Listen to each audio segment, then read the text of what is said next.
Beleza, rapaziada? Está no ar mais um podcast Positividade. Esse que é o seu episódio número 13. Eu sou o Franzé Chefão e hoje a gente recebe a nossa doutora, segundo, não ela, mas segundo a minha definição, a protetora das mulheres indefesas e a mulher que não tem pena dos homens que não cumprem com seu papel. Se a minha definição foi boa ou não foi, a doutora fica à vontade de dizer. Doutora Jaqueline Ferrari.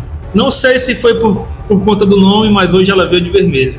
Tá vendo só? Proposital. A sua definição foi ótima, na verdade. Defensora das mulheres e o terror dos homens. Terror dos homens. A doutora é feminista ou você só faz cumprir o direito de verdade? Digamos que não necessariamente eu seja feminista, porém eu acredito na perspectiva de gênero. Por quê? Porque mulheres, na sua grande maioria, elas desconhecem seus direitos, elas não sabem de seus direitos, elas não sabem como que elas pleiteiam uma guarda, elas muitas vezes são ameaçadas, então elas estão numa situação de desigualdade, falando em si do direito. Assim, para quem não conhece a doutora Jaqueline, se apresente, fale de qual estado, de qual cidade você é e qual a área do direito que você atua e a sua principal área de trabalho, área de atuação. Certo. Eu sou Jaqueline Ferrari, represento o Bessa e Souza Advogados, aqui de Fortaleza. Porém, eu já rodei, digamos que já rodei o Brasil, porque eu já trabalhei 5 anos em Santa Catarina, aí fui para São Paulo e agora a gente veio desbravar Fortaleza. Por quê? Porque a área que eu atuo é com mulheres, com empresárias e principalmente na área de família e sucessões dentro do Bessa Advogados. Então, o que isso quer dizer? Que aquela mulher que ela quer defender seu patrimônio, defender a sua família, os seus filhos, discutir um divórcio, o que ela tem direito, o que ela construiu durante a vida dela, ou se algum membro da família dela faleceu, ela não sabe o que fazer, ela está perdida, ela vai me procurar. Qual o estado que a doutora nasceu? Eu nasci em São Paulo, Mairink, mas não... Qual cidade? É Mairink. Mairink? Mairink. Mas digamos que eu sou de Santa Catarina, porque eu só nasci lá. Eu digo que eu e minha gêmea fomos só concebidas lá em Mairink. Só pedir pro pessoal que está assistindo a gente, o pessoal se inscrever lá no canal Podcast Positividade no YouTube e seguir a gente no Instagram, Podcast Positividade. A doutora só recebe causa de mulher ou também recebe causa de homem? Certo.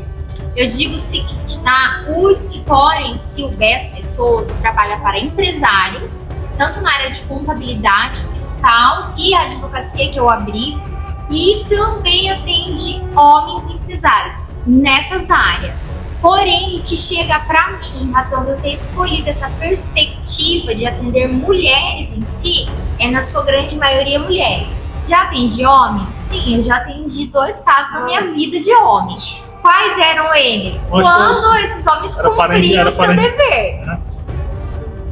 Eles cumpriram e as mulheres que não estavam cumprindo. Exato, que é quase que eu vi no número.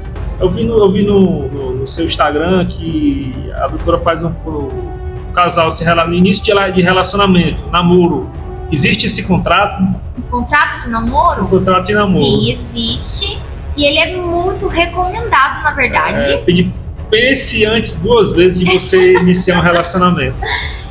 Aí eu vou te explicar o porquê, tá? O que acontece? Quando o casal começa a namorar, eles não estão ainda maduros o suficiente para pensar na constituição de uma família.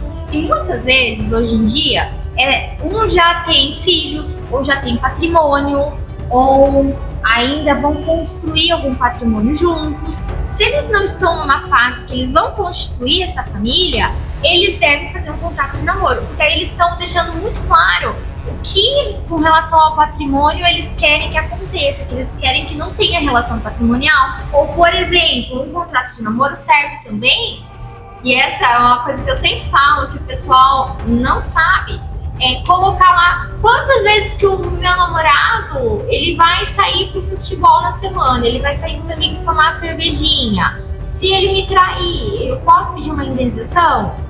Então tem coisas que você consegue no contrato, trabalhar. Qual é a garantia do homem e qual é a garantia da mulher no contrato de namoro? Eles vão escolher. Aí que tá, porque é uma livre escolha entre as duas partes. Claro que tem coisas do dia a dia que eles conseguem trazer pra dentro desse contrato. Eu tava assistindo esses dias uma entrevista acho que era do Cicinho, que ele jogou com o Beckham, que é o marido daquela cantora daquele grupo lá da Inglaterra. Agora me fugiu o nome, que era 5 mulheres, enfim, o Beckham você conhece, né? Diz que ele não traía ela de jeito nenhum porque a multa era coisa assim de outro mundo. Era um valor que arriscado até ele ficar pobre. Se ele traísse ela. Acredito. Você acha que vale a pena esse tipo de assim, essa relação que ou é necessário, aonde você tem que colocar o dinheiro, igual a multa de trânsito, né? Para fazer a pessoa sentir no bolso, para ver se ela toma consciência. É mais ou menos isso? Certo. Eu penso que assim, primeiro, entre um casal não deveria existir o seu pensamento em fazer algo que vá contra o relacionamento, certo?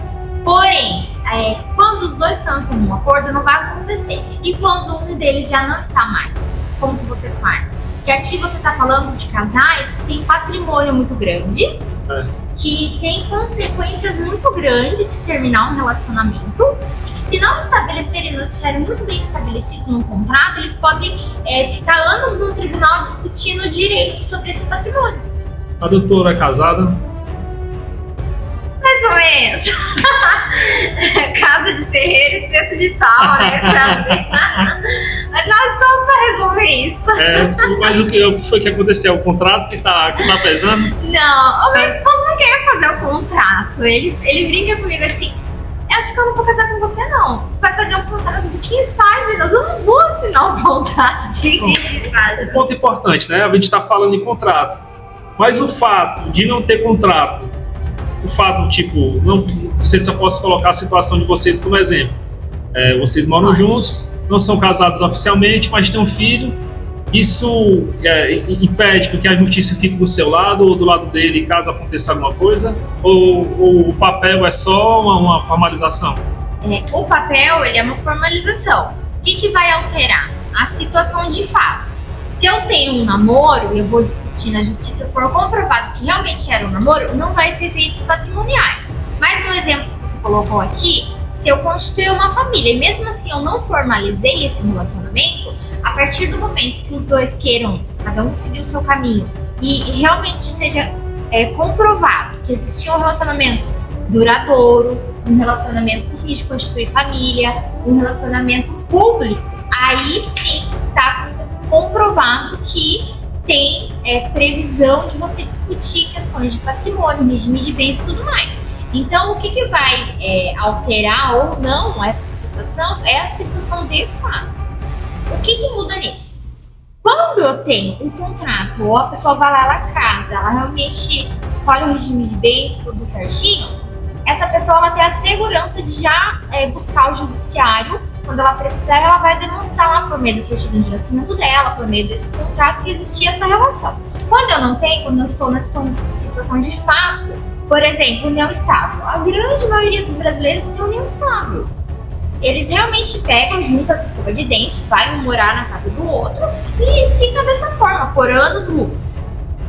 Então, quando isso acontece, se um dos dois falecer ou se eles terminarem, eles têm que comprovar que eles tinham um relacionamento que realmente era uma união estável para poder ter efeitos patrimoniais jurídicos. Hoje, com essa questão de rede social, com celular, aumentou os números de processos ou não? Porque assim, antes, um exemplo, eu poderia, se não só um comparativo, vamos supor, a doutora é minha namorada, a gente sai para todo canto, eu vou lá, sou casado, já tenho um filho, eu vou lá na mãe da doutora e diz, não, eu sou um rapaz solteiro.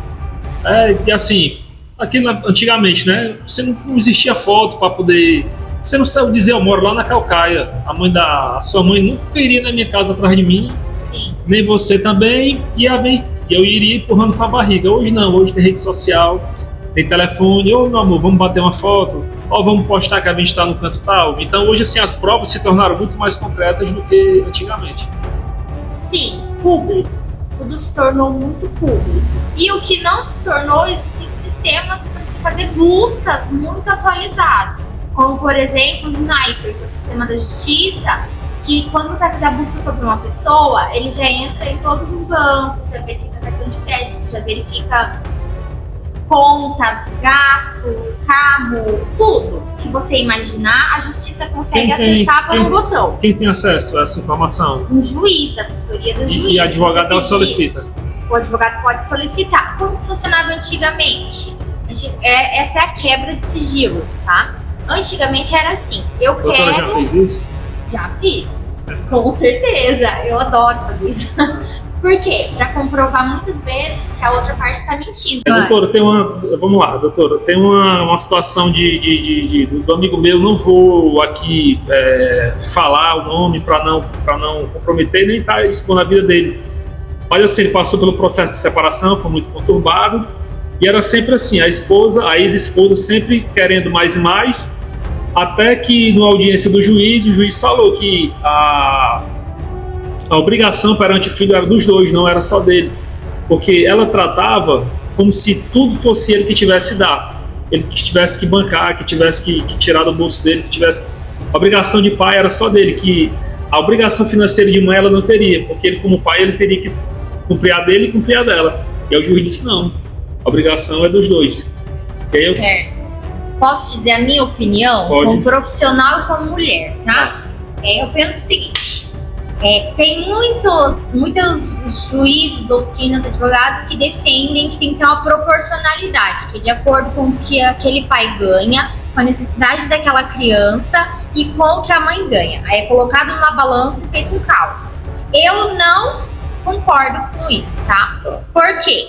Porque a mulher, muitas vezes, ela que vai ficar com o filho, ela que vai fazer o trabalho, no caso, braçal, intelectual, que muitas vezes esse homem, ele sai de casa, ele passa a não dar mais a educação pro filho, ele raramente vem visitar. A mulher, ela meio que fica com tudo, certo? Então, eu defendo o seguinte, se eu tenho a despesa X de uma criança, 70% tem que ser arcado pelo pai e os outros 30% pela mãe.